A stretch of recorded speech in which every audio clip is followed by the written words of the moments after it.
In one of my earlier videos, Evading Morality, I discussed my frustration with our mindlessly moving world. My question then and my question now still is, what are we doing?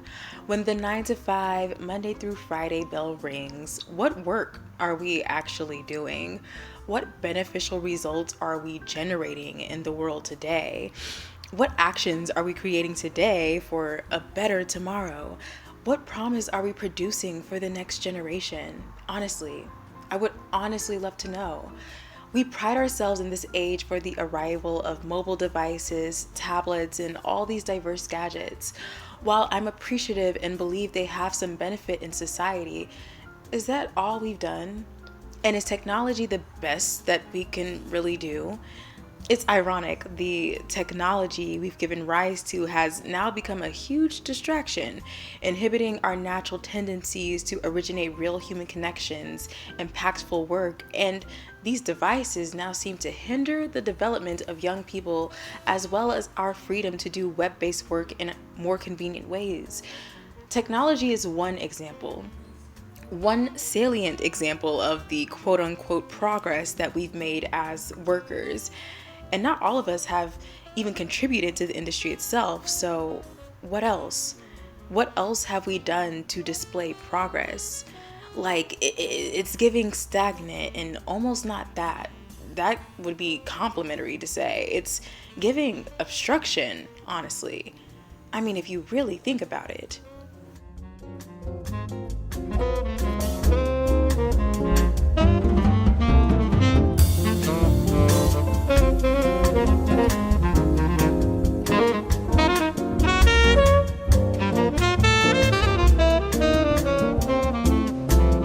In chapter 2 of David Frayne's The Refusal of Work, he details the degradations of working life, be it the repetitive physical tasks of industrial labor or the more emotionally demanding transactions of modern forms of work. This chapter is so important because he presents the idea that modern day work symbolizes limitations of human purpose and collective possibilities.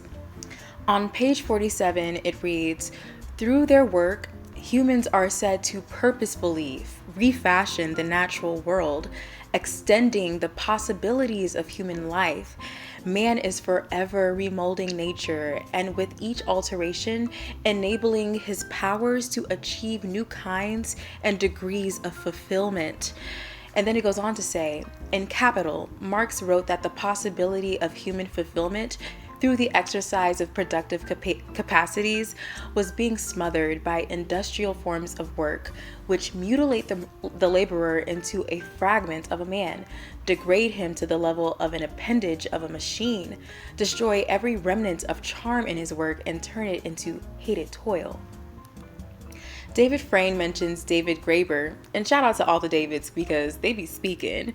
And in his book Bullshit Jobs, I think it's worth mentioning and remembering because there are jobs that are fulfilling. There is work that is vital in sustaining the sanity and functioning of society, whether that be teachers, doctors, technicians, and so on.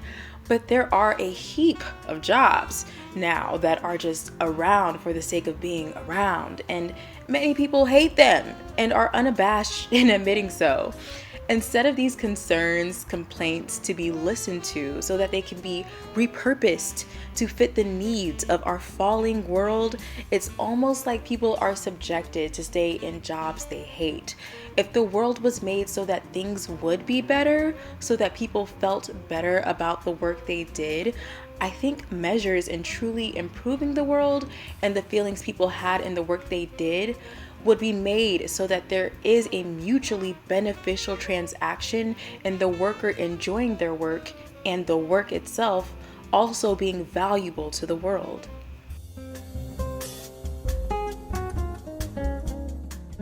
Whilst the statistical proportion of jobs in service or information-based industries has undoubtedly increased, we need to be cautious about accepting this trend as evidence of a shift towards a more humane, highly skilled world of work.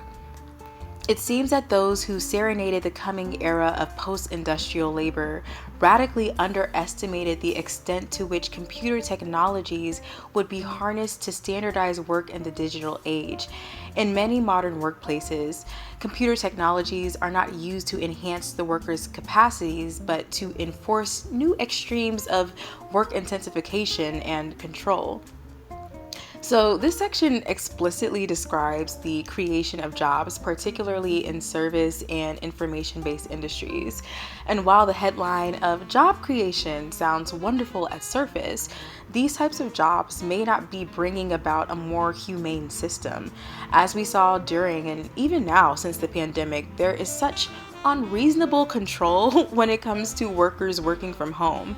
How is it that remote work should promise more leeway, more breathability in working in a more autonomous way, yet employers have no problem spying on people as they work, docking breaks, monitoring screen activity, expecting a full 8 hours of work, and even penalizing those who have the ability to work 2 remote jobs from home? Like, what's wrong with bringing home extra income? What does it have to do with the next employer?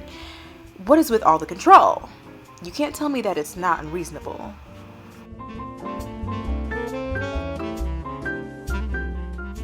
The term alienation has traditionally been used to describe workers' detachment from or indifference to the work that they do, a trend that is as prevalent in today's era of computerized labor as it was in the heyday of Ford's assembly line. However, in the 21st century, we are also now seeing the normalization of a new form of alienation. This new form is characterized not by the exclusion of human qualities from the labor process, but by the enrollment and exploitation of these qualities.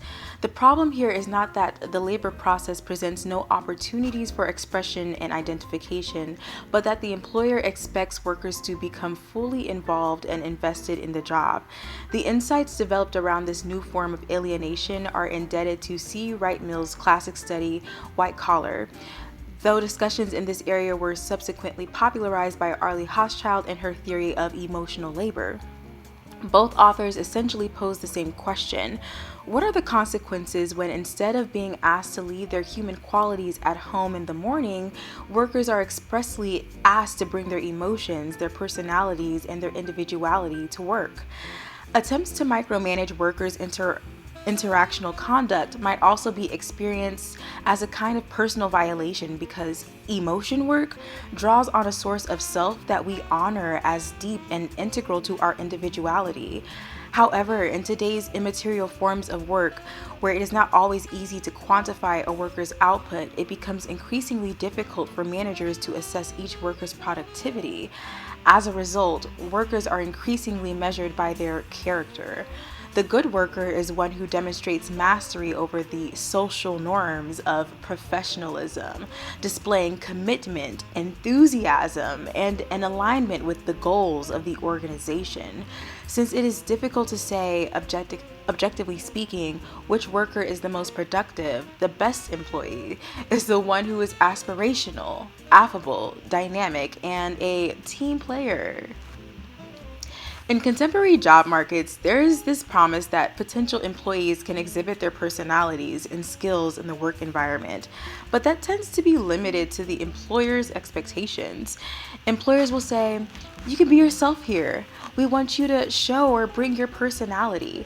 But that so-called personality tends to be limited to a constructed idea that is only meant to support the company's aims.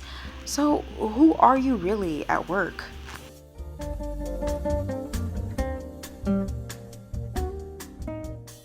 In each case, work appears to offer the promise of becoming more liberating and humane, to offer people the opportunity to use their communicative abilities, to feel a sense of belonging in the organization, to be themselves and have fun in their jobs. But in each case, work also appears to have become more invasive, its demands on ourselves deepening, and its methods of control becoming more psychologically sophisticated and encompassing. beyond the incentive to make work at least bearable so that workers continue to turn up and perform, there is nothing in the logic of capitalism that compels it to cater to the human desire for meaningful, fulfilling work. Such incidents act as crude reminders that the workers are, when it comes down to it, not part of a company family, but disposable instruments for the generation of private profit. Genuine autonomy consists in a freedom to have a say in what is being produced and for whose benefit. It consists in a freedom to question the authenticity and the importance of the needs that work is designed to meet.